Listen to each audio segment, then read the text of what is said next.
नमस्कार दोस्तों, welcome to supervision.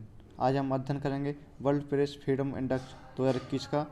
यह रिपोर्ट 2020 के सर्वे पर आधारित है। इसको आरएसएफ के द्वारा रिलीज किया गया है। इससे पहले द हिंदू का हम आर्टिकल पढ़ लेते हैं। यहाँ पर द हिंदू के आर्टिकल के अनुसार इंडिया को दोबारा रैंक मिली है 142वीं।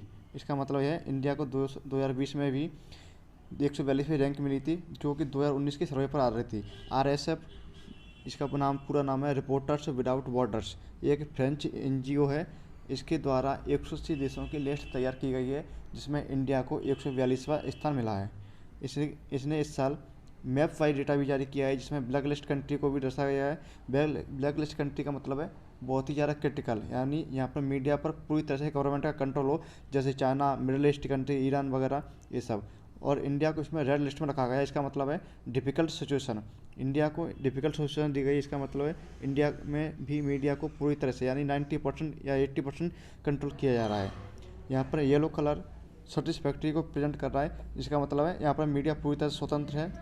और वाइट कलर पूरी तरह से फ्रीडम को स्वतंत्र कर रहा है। जो स्कैंडिनेवियन कंट्री है वो पूरी तरह से मीडिया को फ्रीडम देती हैं। यहाँ पर इस साल इन्होंने प्रेडेटर की लिस्ट भी जारी की है, जिसमें इन्होंने निकोलस मादुरो, वेनेजुएला के नेता, ईरान के सर्वोच्च नेता अयातुल्लाह खमेनी और तुर्की के प्रेसिडेंट रसेप तैयब एर्दोगन को भी शामिल किया गया है। इसमें इंडिया से किसी भी नेता को शामिल नहीं किया गया है।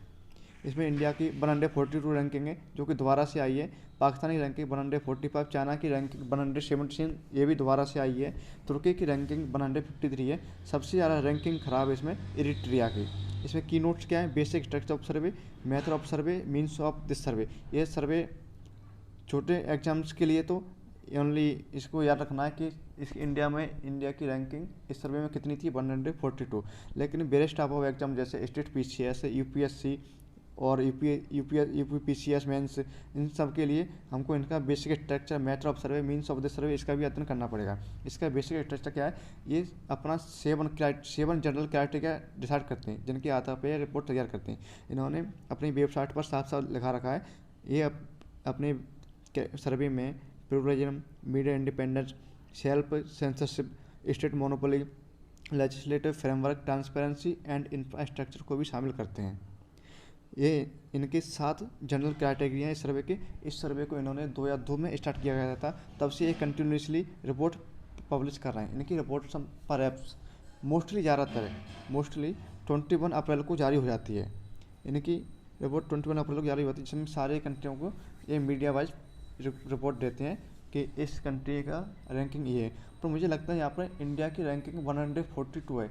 ये मेरे अकॉर्डिंग सही नहीं है। फिर आपके अकॉर्डिंग सही हो या ना हो, आपकी अलग बात है। मेरे अकॉर्डिंग सही नहीं है, क्योंकि इंडिया डेमोक्रेसी है। यहाँ पर इतनी तो फ्रीडम है कि हम सरकार के खिलाफ शायद आवाज़ उठा सकते हैं, लेकिन इतना कंट्रोल नहीं है। तो इंडिया में प्रॉब्लमेटिक सिचुएशंस है, लेकिन इतनी ज़्यादा नहीं है कि रेड लिस्ट में डाला जाए।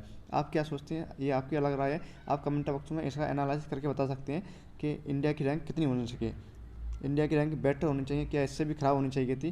क्या यहाँ पर इंडिया में मीडिया पर फ्रीडम है कि नहीं है?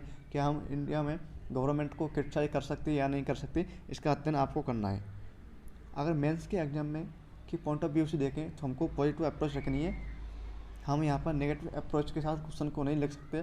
अगर ऐसा करते हैं तो हमें नेगेटिव मार्किंग मिलेगी, क्योंकि हमें बैलेंस लेकर चलना है। हमें किसी पॉलिटिकल एजेंडे में नहीं आना है। क्योंकि आज जैसे टीवी मीडिया को देखो, उसमें कोई लेफ्ट विंग जा रहा है, कोई राइट विंग जा रहा है। तो वर्ल्ड में ये सर्वे कराया गया था कि मीडिया में लोग कितना बिलीव करते हैं। तो 59% लोग मीडिया में बिलीव नहीं कर रहे हैं आज के ज़माने में, टेलीविज़न मीडिया में। लेकिन प्रिंट मीडिया पर लोग आज भी बिलीव कर रहे हैं, क्योंकि प्रिंट मीडिया में लोगों की आवाज़ उठाने की आज भी ताकत है शायद। लेकिन मैं आज तक टीवी डिबेट नहीं देखता हूँ, क्योंकि मुझे नहीं लगता ये किसी भी एग्जाम के लिए या किसी भी चीज़ के लिए इम्पोर्टेंट है। क्योंकि ये हमारे माइंड को मैनिपुलेट कर रही हैं, लोगों को भ्रमित कर रही हैं, और मोस्टली ये अपना एजेंडा चला रही हैं। इनको किसी से कोई मतलब नहीं है। इसलिए मैं एक स्टूडेंट के लिए ये रेफर करना चाहूँगा, ये प्रेफरेंस देना चाहूँगा कि वो टीवी मीडिया से जितना दूर रहें उतना बेटर है। प्रिंट मीडिया पर ज़्यादा भरोसा कराएं, जैसे like newspaper, English newspaper, Hindi newspaper, ये सबसे बेस्ट एग्जाम। आपको इसका एनालिसिस करके ये भी बताना है कमेंट बॉक्स में कि हम इंडिया की रैंक को कैसे इंप्रूव कर सकते हैं। वर्ल्ड बिगेस्ट डेमोक्रेसी होने के नाते 142 रैंक हमारे लिए बहुत ही सैम्पल है। तो मुझे लगता है हमें टीवी मीडिया पर पहले तो भरोसा नहीं करना चाहिए, प्रिंट मीडिया को ज़्यादा प्रेफरेंस देनी चाहिए। इससे क्या है, हम लेफ्ट और राइट दोनों एजेंडे से दूर रहेंगे। हमको एक स्टूडेंट होने के नाते बैलेंस अप्रोच बनाकर चलनी चाहिए, दोनों की पॉजिटिव साइड यानी पॉजिटिव अप्रोच बनाकर रखना है। हमें किसी की नेगेटिव वे में नहीं जाना है, ना ही किसी के एजेंडे में जाना है। तो अभी एक सर्वे सामने आया था जिसमें बताया गया था कि वर्ल्ड में 59% लोग ही मीडिया पर बिलीव करते हैं। तो आप देख सकते हो धीरे धीरे लोगों का बिलीव भी मीडिया से हटने लगा है, चाहे वो वेस्टर्न मीडिया हो चाहे इंडियन मीडिया हो, क्योंकि सारी जगह की मीडिया लोगों को मैनिपुलेट करने में लगी है, जैसे पॉलिटिकल पार्टी के अकॉर्डिंग, कॉर्पोरेट जगत के अकॉर्डिंग। तो आपको चाहिए कि आप खुद हर चीज़ का एनालिसिस करें, उसके बाद ही किसी चीज़ पर निर्णय लें। आप डिसीजन लेने में सक्षम हो, डेमोक्रेसी है, यहाँ पर सभी को अपनी बात रखने का अधिकार है। Thanks for watching this video. If you like that please subscribe and also share it with your friends and relative. Thank you.